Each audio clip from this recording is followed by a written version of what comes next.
Well, it's Wednesday, and you all know what that means. As you know, WWE Evolve features, of course, the final evolution of Jackson Drake. Now, of course, his opponent has been announced about maybe a week ago, and it's Aaron Rourke. But the real question is, will Jackson Drake gets to leave Evolve as champion? But of course, as you all know, he has to relinquish, or will he lose the belt to a man who's claiming he's going to be the Evolve leader of the locker room? Well, we'll just have to wait and see. And of course, we have plenty other matches as well. And then we move on with AEW Dynamite. As you all know, we entered the fallout after Revolution. But the real question we ask ourselves, where do we go from here? As you all know, Hangman Adam Page can no longer challenge for the AEW World title. What's next for MJF? But the real question is, who will be targeting for his AEW World title? That's a good question. As you know, we have Tony Storm taking on Marina Shafir, but however, there was a bit of a situation that changes plans and plenty other things as well. And then, as always, we wrap up our episode, as usual, with some news updates to give you guys updates on what's been happening in the world of wrestling, such as what events the promotions are thrown out, who's booked, what matches are set, including developments that are happening in the world of wrestling as we speak. So, let's get ready for another episode of Deleted Wrestle Zone.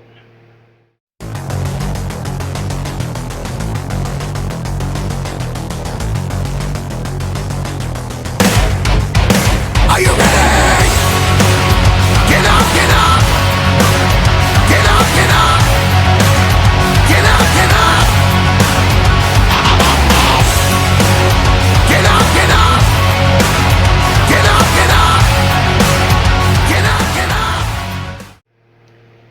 Hey everyone, welcome to Deleted Wrestle Zone, all things that is pro wrestling with AEW, NXT, New Japan Pro Wrestling, TNA, the National Wrestling Alliance, various promotions, wrestlers, matches, and championships.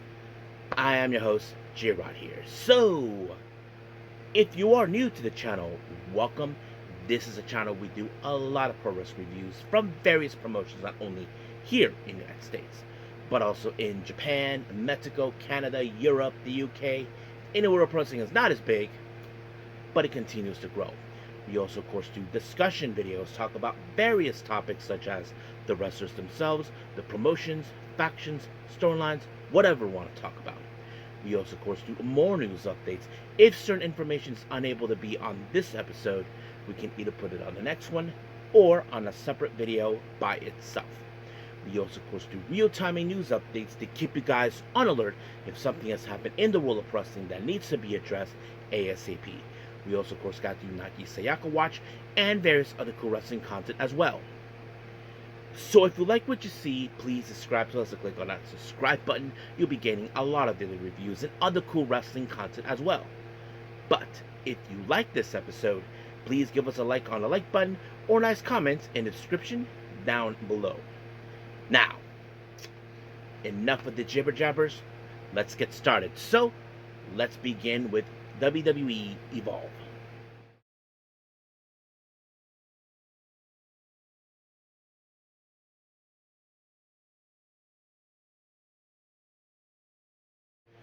Okay, so welcome to WWE Evolve. So, we opened up, of course, with the Vanity Project. Now, they were, of course, in their own dressing room, reminiscing from day one since they first arrived to Evolve. And, of course, the one thing that is Jackson's Drake mind is to hope, just like Kendall Gray, he gets to walk out as champion, even though he'll be relinquishing the belt.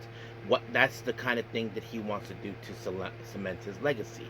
But the real question is, can he pull it off? Well, we'll just have to wait and see, since that is our main event. Now, our first match, we have Cam Hendricks taking on Dante Chen. Now, of course, Dante Chen, many of you know, he is also part of the PC, but does not follow the philosophy of Cam Hendricks and the rest of his buddies. So Cam Hendricks decided to teach him a lesson. But of course, because of the numbers game, Harley Riggins was right there to causing a lot of problems. But it was Cam Hendricks with the lights, cam, action that put him away, and just like that, 1, 2, 3, over. Now, our foreman of Evolve, Timothy Thatcher, of course, made a huge announcement. Now, of course, he hasn't decided yet about what is he going to do with the vacant Evolve Women's Championship. But that's something he'll save up for next week. But however, he decided to announce brand new ID prospects will be making their presence known on April 1st, from both North America and European. Now, we know there has been some wrestlers they might have been scouting, but we will see.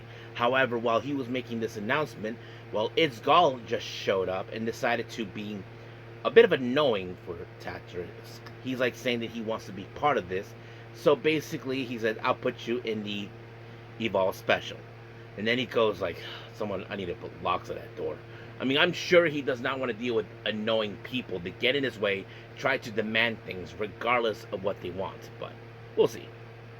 Now, we did see a bit of vignette where Braxton Cole seems that he changed a little bit of his gimmick, acting more intelligent. So I don't know exactly what they're trying to do with that, but I'm kind of curious about it. Now, our next match, we have, of course, the WWE ID Women's Champion, of course, Lanie Luck, taking on Zena Sterling from the Ukraine.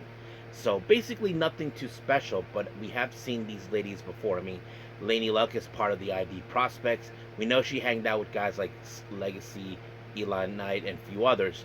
But, however, she able to pick up her first win when she applied the Death Valley driver. And just like that, 1, 2, 3, just like that, it's over.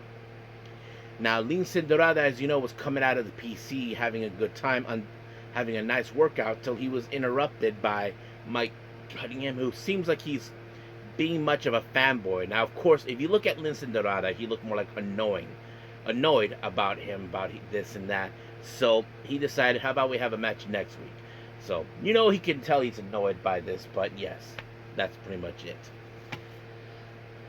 Now, Cappuccino Jones, as you know, made his presence known, talking about, of course, the main event, which features Aaron Rourke taking on Jackson Drake for the Evolve Men's Champion, and he hopes that Aaron Rourke does exactly what he does. You know, of course,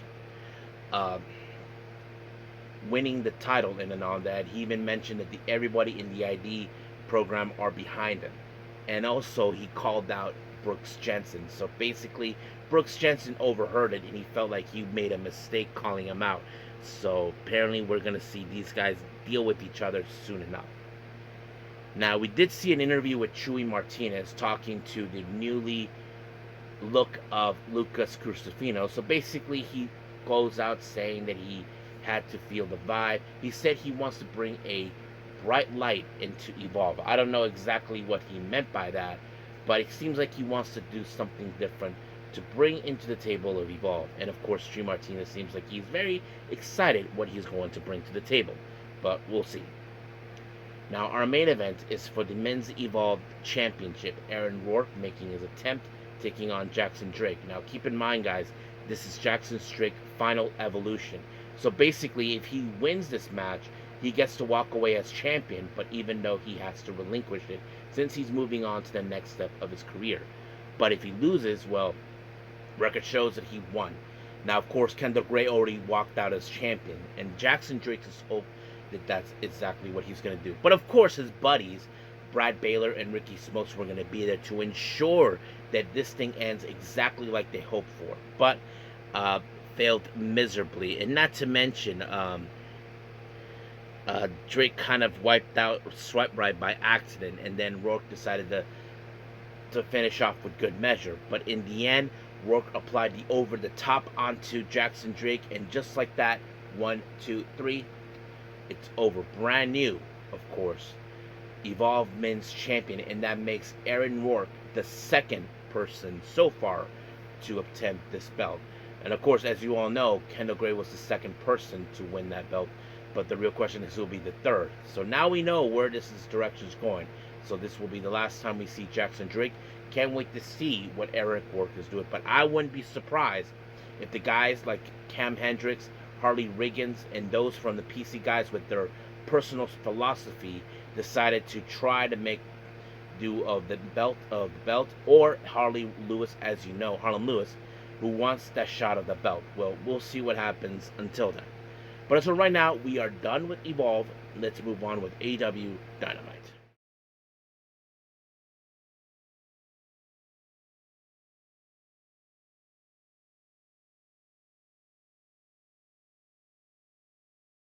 Okay, AEW Dynamite.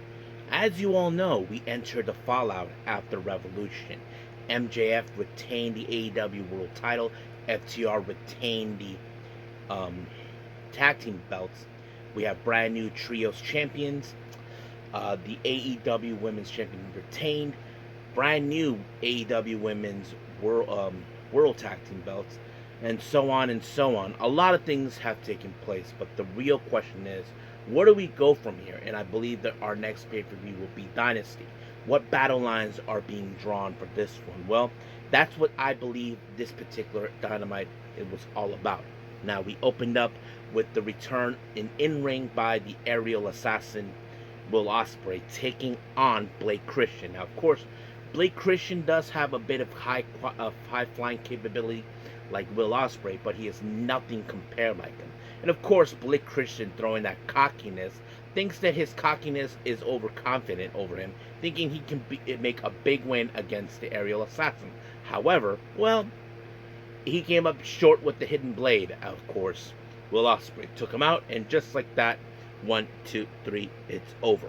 However, Will Ospreay got the match, and he decided, as you know, that he said to Jon Moxley that he doesn't need a weapon to take him out. He can use his bare hands. But of course, Mox thinks, whatever, fool. But Will wasn't going to play games. He attacked them. Even Wheeler Yuta did the same thing. Even Pac tried to get involved in this, of course. But Will Ospreay took matter in his own hands with Pac. But however, Mox and Wheeler Yuta were intending to have a match against the Bang Bang Gang. More specifically, Juice Robinson and the Ace Austin, which, of course, it was a pretty good match. However, you would have thought that in some ways the Bang Bang Bang would have had a very interesting matchup, but however, it did not. Thanks, of course, with interference coming from who, I forgot? Oh yeah, from Garcia, but thank you, Austin Gunn, for getting involved. But unfortunately, Ace Austin ended up on the wrong side of the Death Rider, and just like that, 1, 2, 3, it was over. The Death Riders picked up the win. Now, last Sunday, Kenny Omega, of course, put out a video promo sending a message to to Swerve Strickland, telling him that in some ways he is the #1 contenders for the AEW World Championship. So he's telling him, how about you and me in Dynasty? So basically, that's what's going to happen. Now, we have our next match, the coffin match between Darby Allin and Gabe Kidd. Now, Gabe Kidd has been targeting Darby Allin for who knows how long. As you probably can guess, basically what is happening is that Gabe Kidd feels that Darby Allin is nothing more than a pest that needs to be obliterated in the face of pro wrestling. But of course, Darby Allin is very, very relentless. I mean, he's been through glass places, sharp objects like thumbtacks and stuff like that, but he refuses. And he even brought in a straitjacket for Gabe Kidd because he is a bit of a nutcase. If you guys seen him, I mean, he acts like he thinks that he speaks on behalf. He thinks the whole world needs to shut up and do what he says, that sort of thing.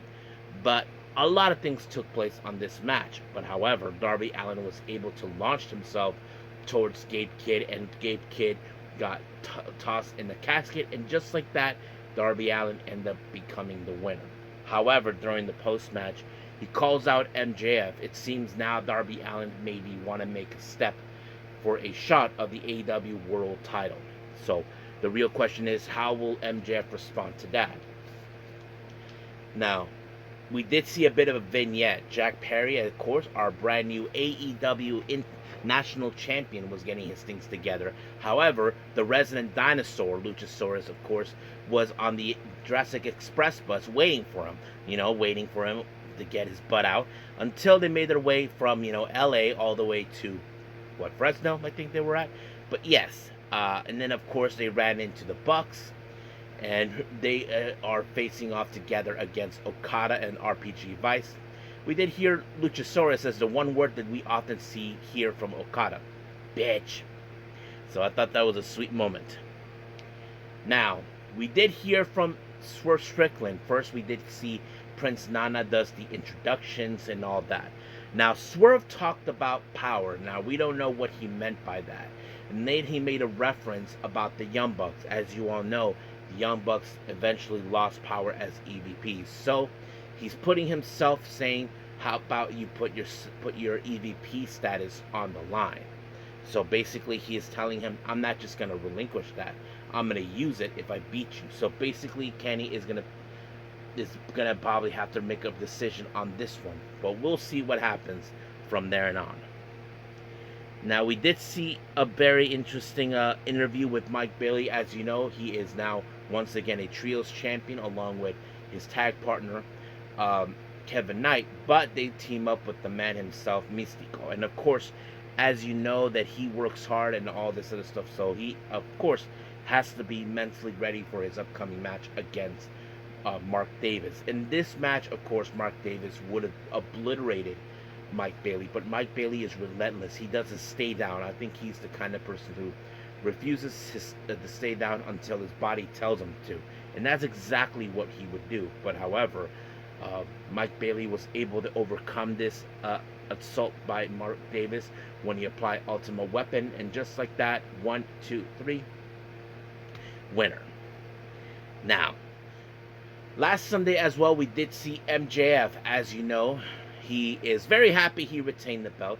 He even mentioned people who he faced and challenged for this belt in the past. Not to mention he had some things to say about Hangman, of course, making negative remarks about losing to him. But however, the Cameron guy had to tell him what's next for him, and he said he's going to Disney World. Let's see how that rolls out for him. Now, RPG Vice and Okada, as you know, overheard what the Young Bucks and Jack Perry said, and of course Okada made fun of the Bucks, saying you always consider me family, and they just make fun of him. So we'll see what happens from there. Now our next match is a no holds barred match. Originally it was supposed to be Marina Shafir versus Toni Storm, but however, Toni Storm was attacked in her locker room. No one knows who it was. Mina Shirakawa, of course, who was attending to her friend's aid, was pissed off, so she initially volunteered herself. And not to mention, she walked out with a baseball bat with a barbed wire. And of course, there was a lot of things that were being used, like champagne bottles and all that. But man, it was intensified on this one. But the one thing that was crazy is the way, of course, how Mina Shirakawa took her out. She used the wine bottle onto her head, and then gave her a back fist, and then after that a Storm Zero, and just like that, 1, 2, 3, Mina Shirakawa got the biggest win of her career in AEW. And the real question is now, who was responsible for attacking Toni Storm? Some people are saying that it was Mina. I highly doubt it, but a part of me would think it had to be Ronda Rousey. So we'll see where that goes from there. Now, our last interview, Andrade Ilídolo was talking to Renee Paquette. Of course, she congratulated him with the victory over Bandito, but the real question is, what is next for him? And he says the AEW World Title. However, he was kind of abruptly interrupted by John Cruz, who is, of course, MJF's manager, whatever, lackey, that sort of thing. It seems that MJF and Don Callis made a deal. It seems that they want to get rid of Darby Allin, who is becoming a pest. Now, this has led to a displeasurement by Andrade. It's like, we're really working for him? I mean, Kyle Fletcher doesn't want to work with him. Hell, I even doubt everyone in the Don Callis family want to work with MJF. Because they don't trust him. He knows that he's the kind of guy who'll stab you on the back. Despite of how much money Andrade gets, he's not sure what to think of this anymore. And probably they'll think Don Callis is making a big mistake. Now, our main event is the Young Bucks, along with Jungle Jack Perry, taking on the members of the Don Callis family, Trent Beretta and Rocky Romero, also known as RPG Vice, and of course the Rainmaker and our current international champion, Kazuchika Okada. Now, of course, it's no secret about RPG Vice and the Bucks. They've known each other for many years. As you know, they have faced each other for the IWGP Junior Heavyweight Tag Team belts back in the day in New Japan. Seems that part of the history never goes away. But of course, Jungle Jack Perry, as you know, had dealt with Okada before. And that, of course, sets it up right there. But, however, there was a lot of great moments taking place. But in the end, it was, of course, Jack Perry that took out Trent Beretta, but it was in fact Matt that picked up the win. 1, 2, 3, it was over. Now we did see a bit of a post-match promo with the Bucks talking about how, they felt tragically how they lost, but it was their dad who told them that they were proud of them no matter what. And they felt, maybe their dad was right. They need to get themselves back on the high horse and get to the top once again. And then of course they showed up. Of course we had Copeland and Christian showing up. Now Copeland, of course, as you know, said he could relate to the Bucks because, as you all know, Copeland saw what they did to their younger brother Malachi Jackson a couple of weeks ago, and of course I was there when it happened. And of course Copeland said, my wife was the one who got taken out and all that. But of course they are setting for the AEW World Tag Team belts and all that. Now, Christian said, even though this is personal between both the Bucks and Copeland, but he told them that they came back because, as you know, deep down he feels, that both him and Copeland are the best tag team of their generation, but they want to prove that they can be the best tag team of their generation. However, they were interrupted by FTR. Stokely was about to say whatever he was about to say, and of course Matt and Copeland told him to shut up at the same time. Of course, FTR tried to give them an ass beating, but nope, it didn't turn out exactly how they would have hoped for. So things didn't go according to plan for them, and we'll see how things will go. Now, I would not be surprised if we do see a three-way championship match in Dynasty, but we'll just have to wait and see as the weeks coming by. So we'll end things here from now. Let's, of course, move on with the last and final thing to end this episode, and that is, of course, news updates.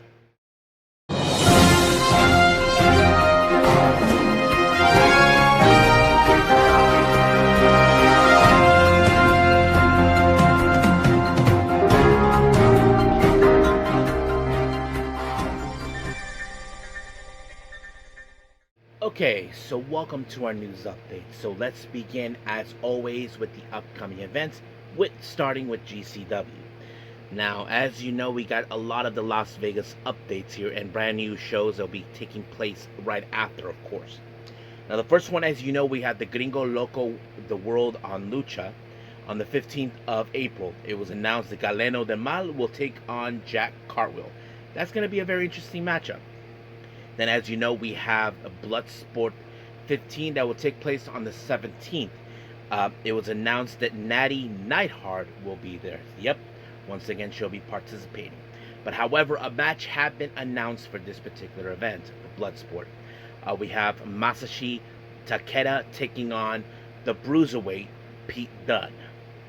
Now, as you know, it was announced for the MDK Fight Club on the 17th of April, a special appearance by, of course, someone who used to be part of the FMW. If you ever saw that documentary about Asushi Onita, they announced Megumi Kudo will be appearing.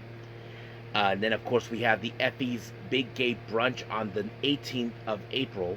They announced Brick Savage versus Mad Dog Connolly. Now, we do have a brand new show that will be taking place on the 15th of May in Detroit, Michigan, called Guilty Conscience. They just announced the Silvertooth Satan, of course. Acticus Coker will be participating.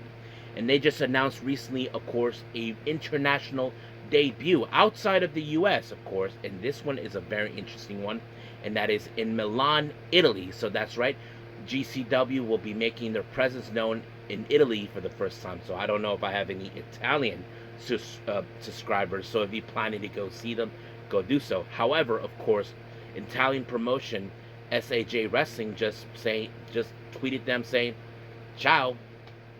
Basically, they're very happy to hear from something like that. I wouldn't be surprised if they want to collaborate with them, and I look forward to it.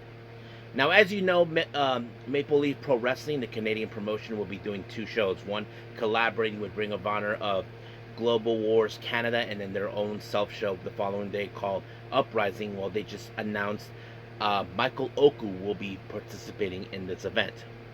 Now, German promotion WXW, West Side Extreme Wrestling, for the We Love Wrestling on the 28th of March. They just announced Alex Duke will be taking on, of course, former Young Line, now on Excursion, Katsuya Murashima. So that's going to be interesting. Now, we do have the collaboration between Seattle-based promotion DEFY Wrestling and Japanese promotion Dragon Gate for crossover on the 10th of April. It was announced that the DEFY Wrestling Women's Championship will be defended. Marina Shafir will defend it against Amira, so that's going to be a very, very interesting matchup. Now, also on the 10th, but on the other side of the Atlantic, Women's Pro Wrestling in the UK, Eve, announced for the Bruised, Battered, and Hangover on the 10th of April. They just announced Megan Bain will take on Sapphire Reed. Now, on the 15th of April, Pandemonium Pro Wrestling will be in Las Vegas for Whatever Forever show.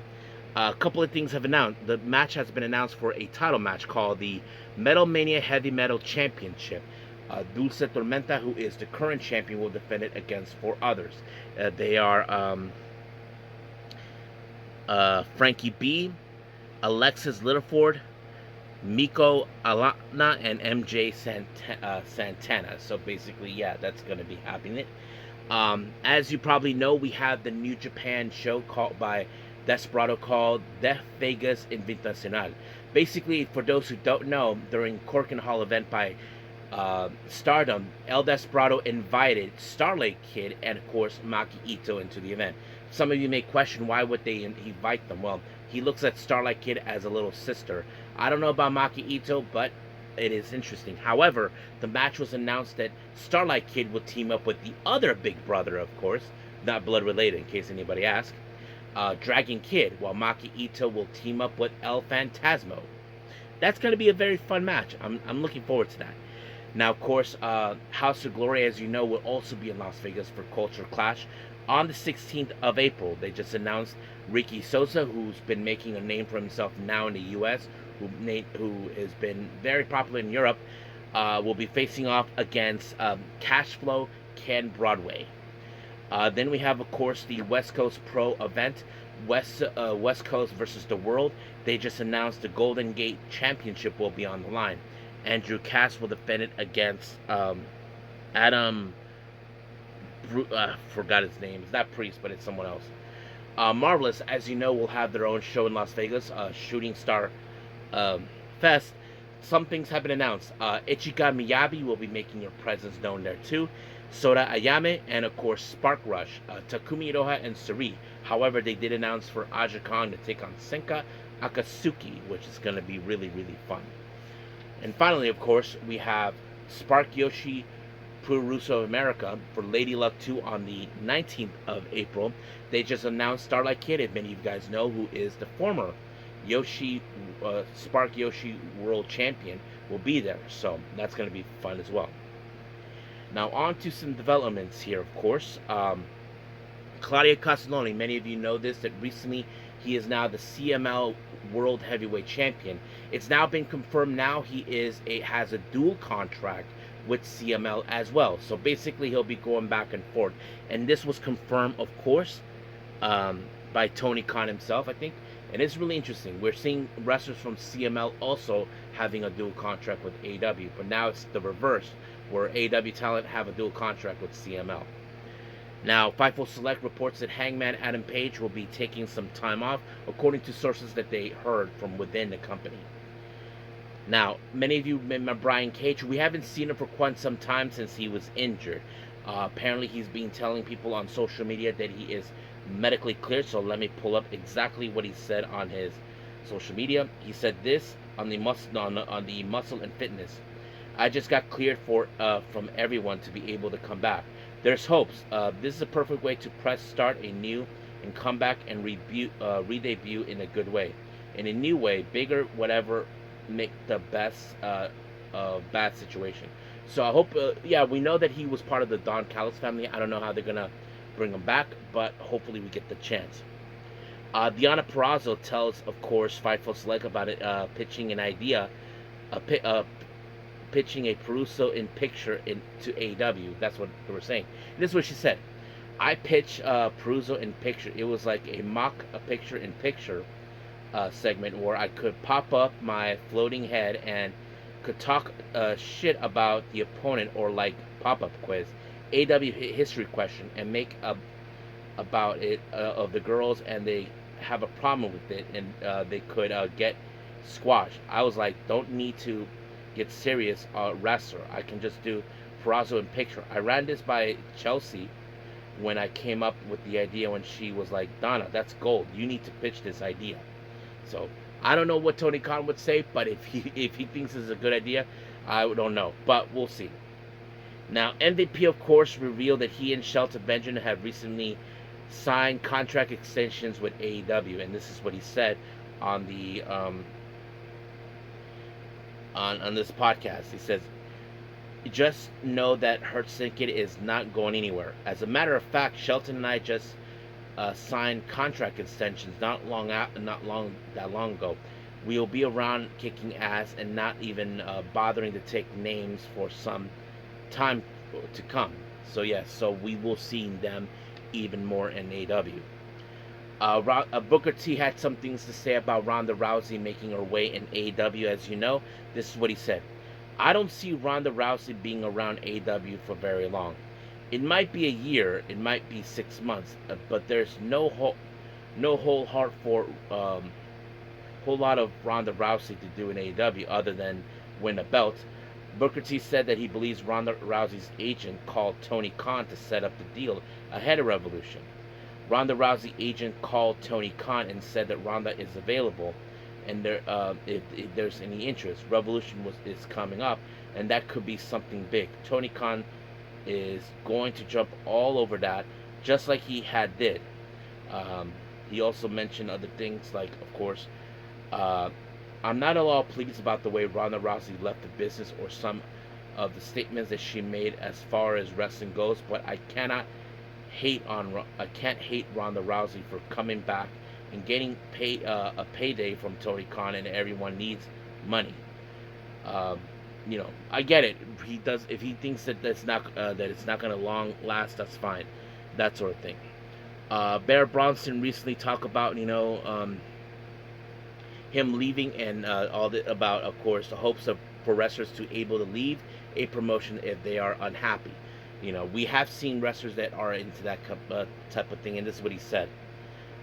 It is something that I hope wrestlers can learn from, where if you are unhappy somewhere, you could point fingers and you can blame whatever, but at the end of the day, every wrestling company is just trying. They're just trying to their best with the pieces that they have, and they have always not always have been thinking about you. So if you're unhappy, you need to leave, and you need to go get yourself battle ready, because that's what I needed to do. So yeah, I get that. We've seen wrestlers that do that. And also some good news regarding Leila Grey. As you know, she was out for a while. She just mentioned that she had a knee surgery that went underway, and this is what she said. Everything went well. I'm home recovering, starting a therapy tomorrow. Thank you all for support during this time. And this was on her Instagram. So I'm happy that she got her surgery. Hopefully we get to see her soon. Speedy recovery, Leila Grey. So I think that's pretty much it what we have. So let's call it a day.